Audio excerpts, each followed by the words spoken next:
Welcome back, everyone, to the Crypto Trailblazers series. I'm John Furrier, host of theCUBE. This is part of our ongoing series with theCUBE and the NYSE Wired program and community, where we feature the leaders who are making it happen in crypto infrastructure.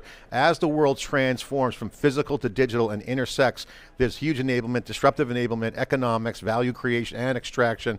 Got a great leader here. We got Santiago Roel Santos, founder and CEO of Inversion, a unique investment approach to kind of really bring real world use cases and businesses and bring them into the crypto infrastructure. Santiago, thank you so much for coming on, and congratulations on your project and your success, and had a lot of good investments, and you're a trailblazer.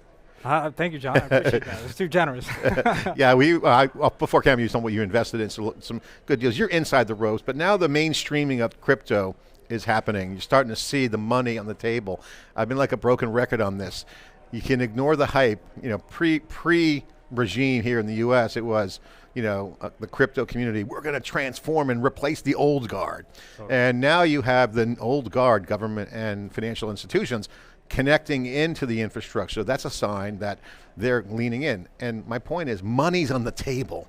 So you can have all the dogma about a vision, but when there's money sitting there, it's going to be, people are going to go after it. And so this is classic disruption. You have a unique approach. Explain what you're doing, because I think it's super compelling, what you're targeting, your investment thesis, how you're deploying, what you're doing, and some of the results. Thanks, John. Yeah, look, I've been in crypto since 2012, and the entire industry is so focused on ideology, decentralization, and like new technology, you know, everyone's very optimistic about it. What we have missed as an industry is how do we actually get this to scale? What's the go-to-market? And so the thesis for Inversion is very simple. It's a private equity strategy where we're going by deeply unsexy legacy businesses that are not operating well. And we are focused on implementing technology to make those businesses more efficient. So margin pressure companies, existing customer bases, look, durable, somewhat durable in the sense that they have. Totally, we're looking for businesses that have distribution, that have trust and connectivity to the end user, because the reality is, look, over 70% of Americans want to use stablecoins. Less than 27% have used it. So how do you get something like a stablecoin in the hands of the consumer? It's not going to be with ideology, it's with business logic. Yeah, the SaaS revolution brought mobile. Okay, we saw that. Now you got DeFi and TradFi, obviously the hot topics here, but the average user, they have apps. And talk about that piece of it, because I think what you're targeting is saying, hey, you can go into a business, got low margins, EBITDA, and you say, wow, I can help you get more, you help that. What's the mechanism? How does that work? Because it's intuitive on concept, but when you put it into practice, take us through the impact and why stablecoins is the key. I'll give you an example of say a telco business. There's no reason why that telco business can't be a bank. In a place like Latin America, you know, you buy that business, you have a mobile app where people are using constantly, you have connectivity with the end user 24/7. So you update the app one day to the other, and you have a digital wallet infrastructure where that user now, you extend that relationship with the end users so that you can become their digital provider. And it's very simple as that alone allows the user to receive remittances, to earn interest, to hold dollars in a bank account. So none of this is using the lingo that we have as an industry around stable coins and Aave and Morpho. No, it's totally abstract. The infrastructure should be invisible. So that's just one example of a business where we see that can totally be transformed from 5-7% EBITDA margin to 20 plus, right? So stablecoin is an entrance for you to kind of get into the workflow. I mean, we all have our iPhones or phones, in case Apple has Apple Pay. I mean, I pull that up all the time. What is that? That's just a credit card. I mean, it's in my app. You're kind of thinking the same way with stable coins, is that right? Every business at scale becomes a bank, John. Airlines, they don't make money moving you around. They make money on the credit cards they sell you. Starbucks has a lot of deposit in that gift card. So when you think, every business eventually becomes a bank, and so if you have a good relationship with the end user, this idea of programmable money and borderless finance, what is a stable coin, can truly transform traditional legacy businesses into a bank, into a financial institution, right? You guys have been called the private equity of crypto. What does that mean? Take me through, because we know what private equity is on the classic market. How does that translate into crypto, and what are some of the KPIs or metrics that you think about?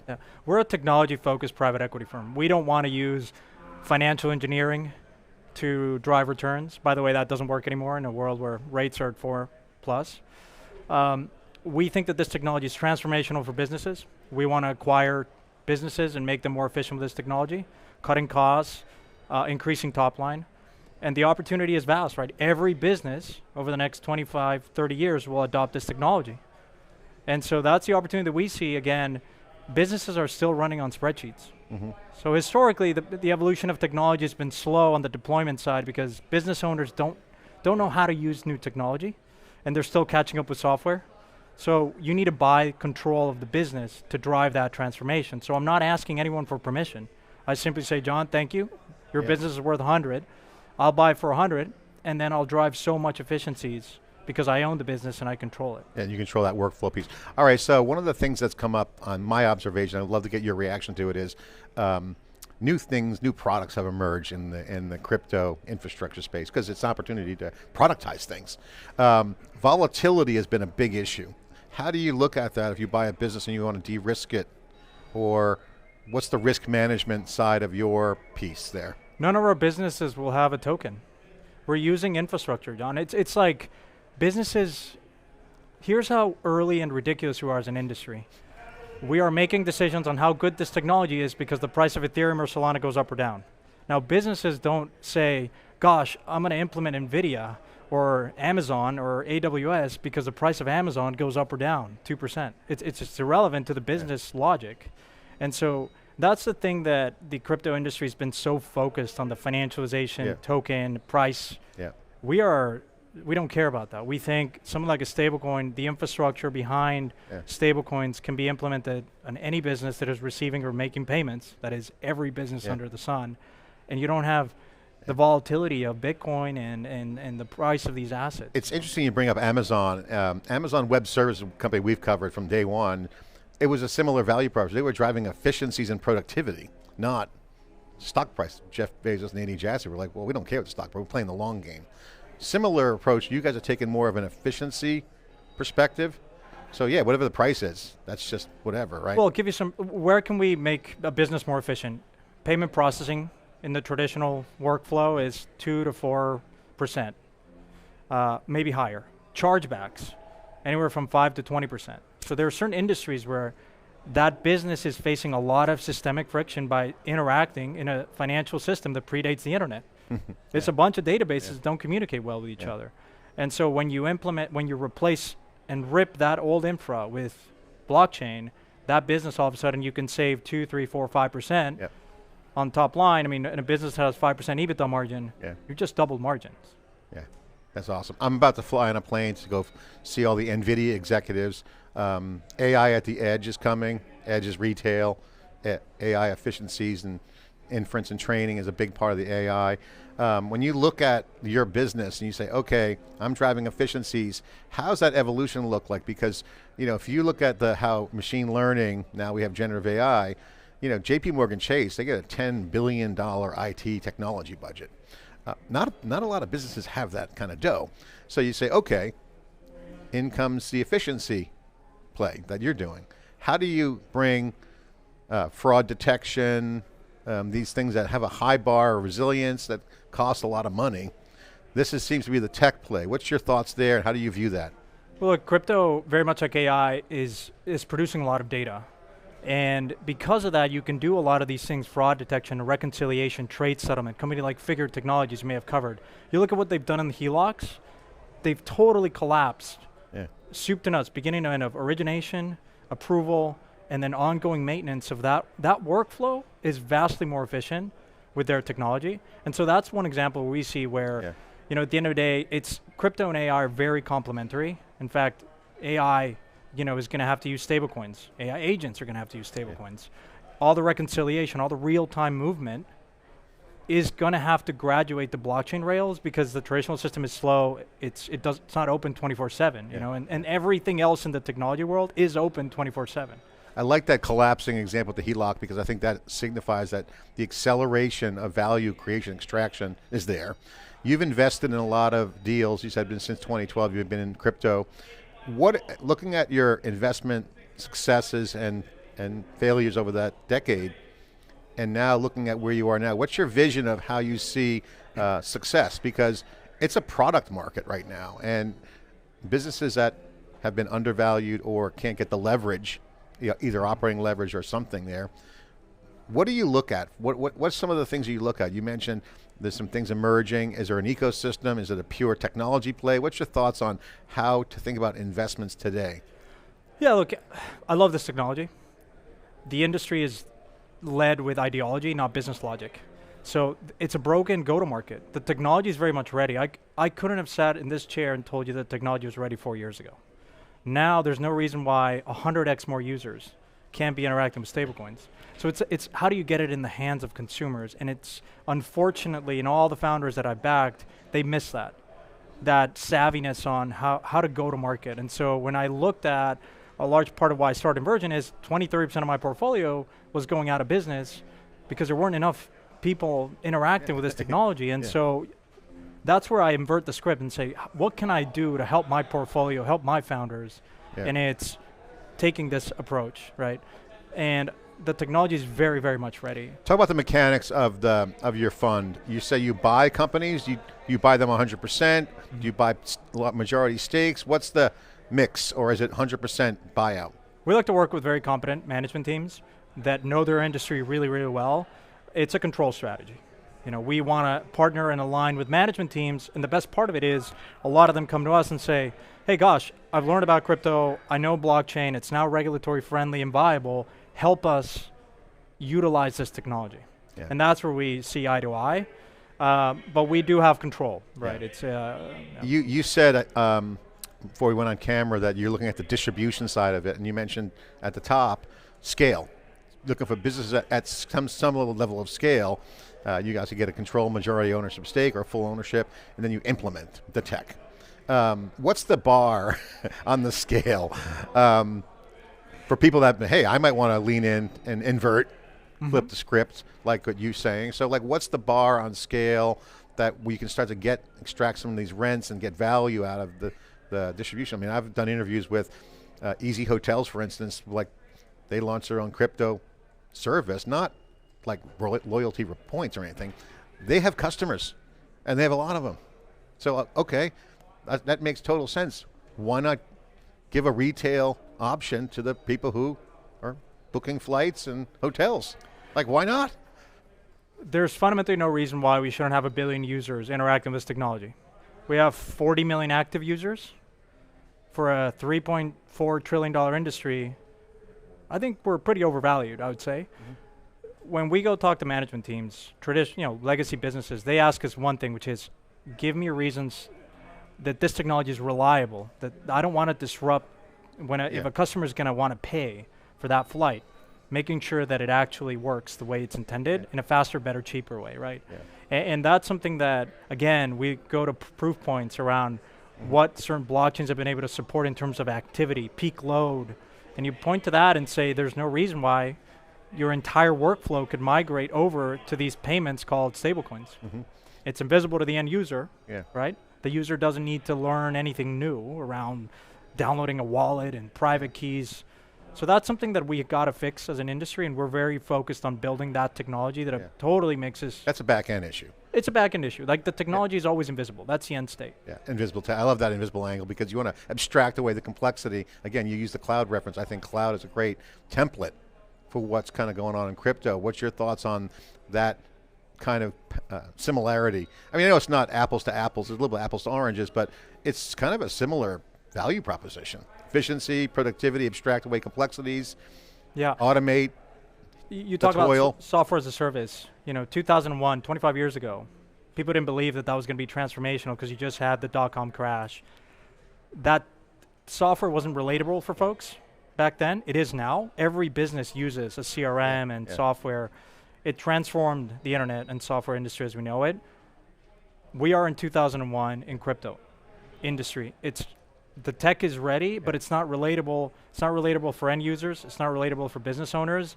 And that's why we're so motivated to deploy it at scale, because if we do this well through 1 or 2 acquisitions, then there's no discounting of what this technology can do to your P&L. You know, I love what you're doing because it's disruptive, but it's also enabling. And you mentioned the SaaS era. So if you look at SaaS, and you talked about telco earlier, the telcos, I'm doing a big thing, research now on telcos, future telcos, with AI and decentralized. They have the users, okay? They have the data and they are the network. Now in AI, networking is the OS for large scale systems. So if you have all those users in telecom, you can have an opportunity. Now the telecom industry missed SaaS, and Google and Apple extracted the rents out of SaaS. Yeah, Amazon did well because they were more infrastructure platform as a service, so they were enabled. But you look at who won, it was basically Apple and Google. You put Facebook in that category, but a little bit different. But you know, here, you're going down the path of you can get the value, business, telco, whoever. I mean, did I get that right? Absolutely. So we looked at a very large telco in Latin America. It had 24 million users, so almost 50% of the entire user base of crypto. And we said, gosh, there's really not anything stopping that telco from becoming a bank for those users. So going back to why is this so transformational?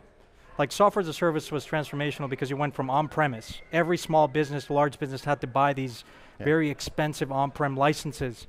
And then you shifted CapEx to OpEx, flexible spending. That was transformational for the software industry. I was in a buy by the drink. Yeah, I was in a prior life investing in open source software and deeply unsexy enterprise software at SageView.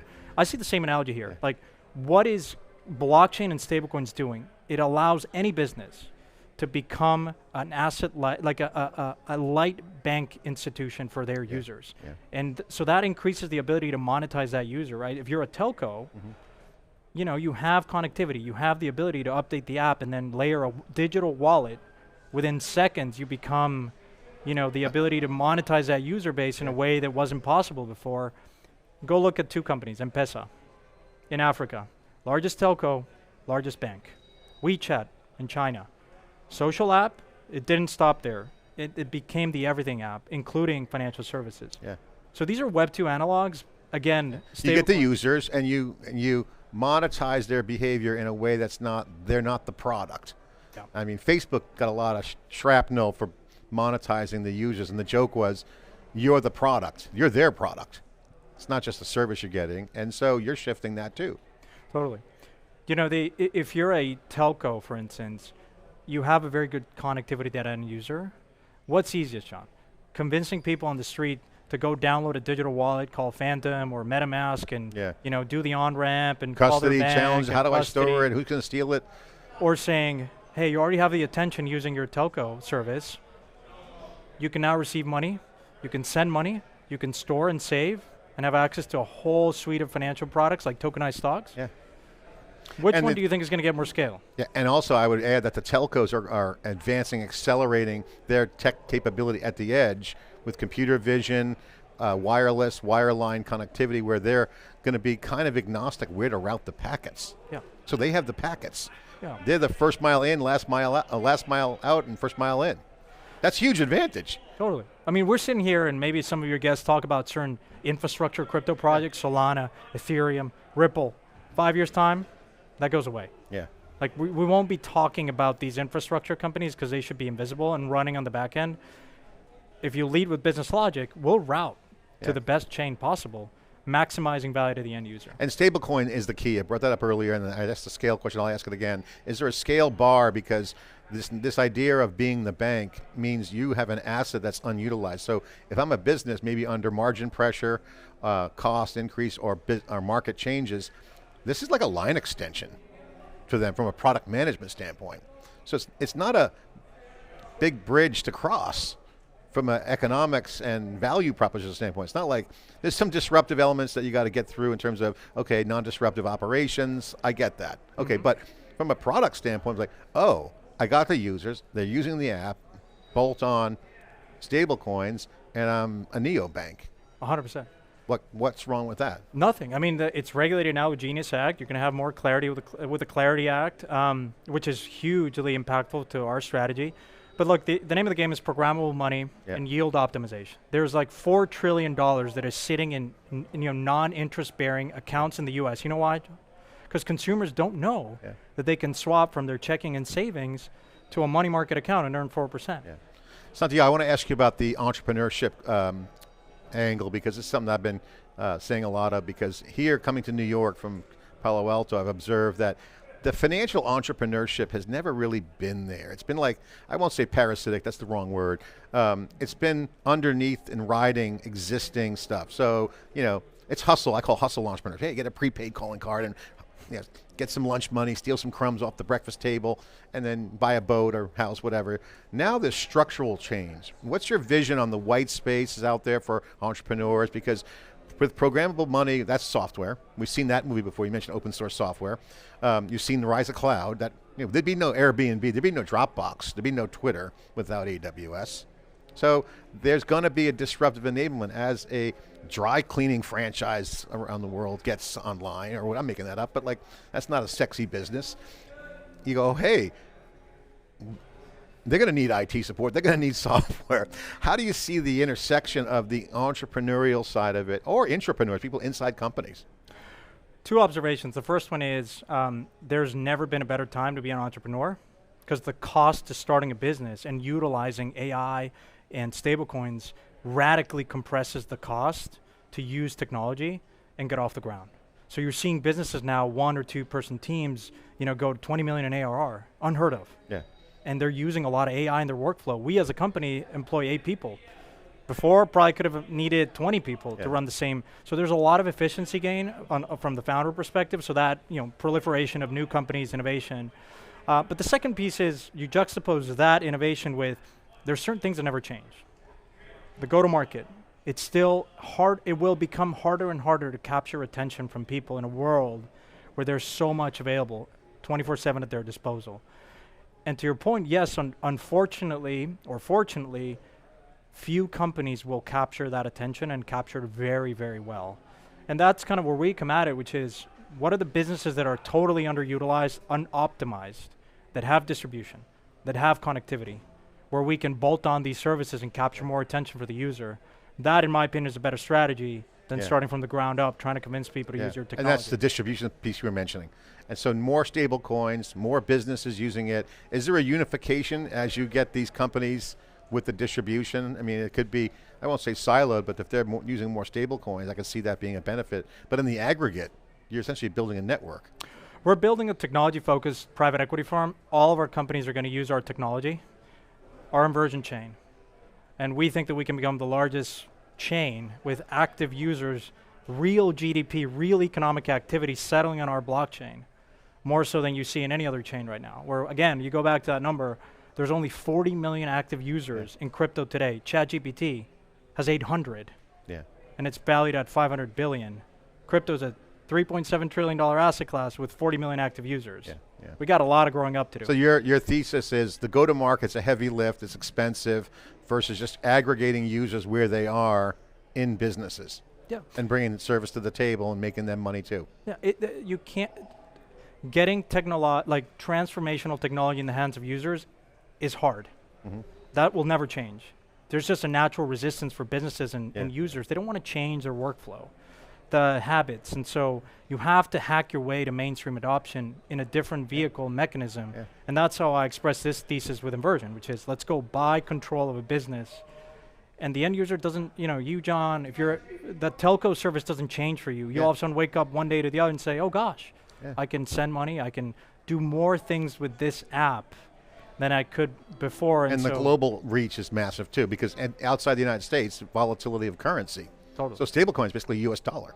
Yeah, I grew up in Mexico. The entire world basically wants access to dollars. They will fill that demand with tokenized dollars called the stablecoin. I think that's a huge tailwind for you. Final point, just give a plug for what you're working on. How's the fund work? What are some of the mechanics? Educate folks on how Inversion works. How much money, give some stats, how much money's in play, what are you deploying, what are some of the wins, what are you optimizing for, what's your focus? We just started now, it's going to be a $150 million fund. Again, we're looking to buy decent businesses with scale. I'm the largest LP, so you know, as I said, you know, I've stopped investing mostly in venture. I want to deploy this strategy because I love this industry so much. You put your own money on the table. Yeah, of course. You know, and that's where I see the biggest opportunity right now as an industry. If in 5 years' time we don't have more than 40 million users using this technology, we would have done something terribly wrong, and we won't have the regulator to blame. We won't have anyone else to blame but ourselves. And so this is a leverage model for you. Truly is, yeah. And so I think that's from a deeply passion kind of level. I want to make this technology relatable to folks out here. Yeah, bring the technology, get the benefit for the users through the companies you buy.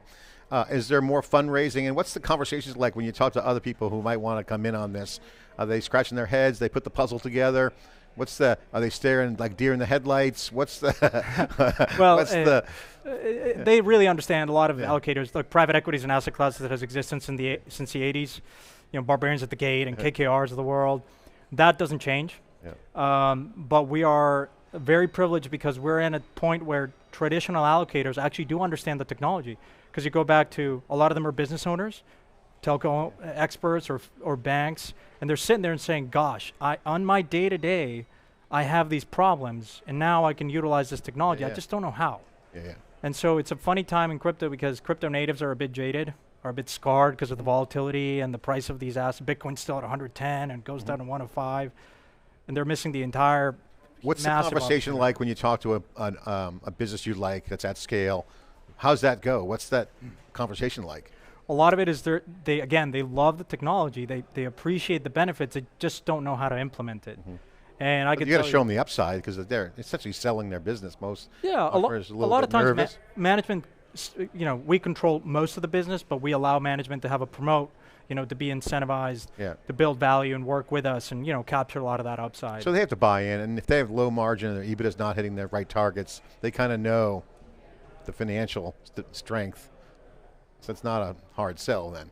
Totally. They're not distressed, they're just underutilized. Yeah, there's, again, most of the value I think that will be created in crypto will come from traditional businesses using this technology, not so much, you know, the incremental Ethereum or Solana or the nth blockchain network. So Santiago, thanks for coming on. You're a crypto trailblazer. Congratulations. Great to know you and interview you again. The trailblazers are the ones that have been blazing the trail as the mainstreaming of crypto, and now you're starting to see the impact just every day, you know, Main Street America, global reach, and also global companies as the world is flattening. The borders going away. Of course, this is an opportunity with stablecoins to make it happen. So again, private equity coming into crypto from a technology perspective. Again, we're doing our part here on theCUBE to bring you all the data. Thanks for watching.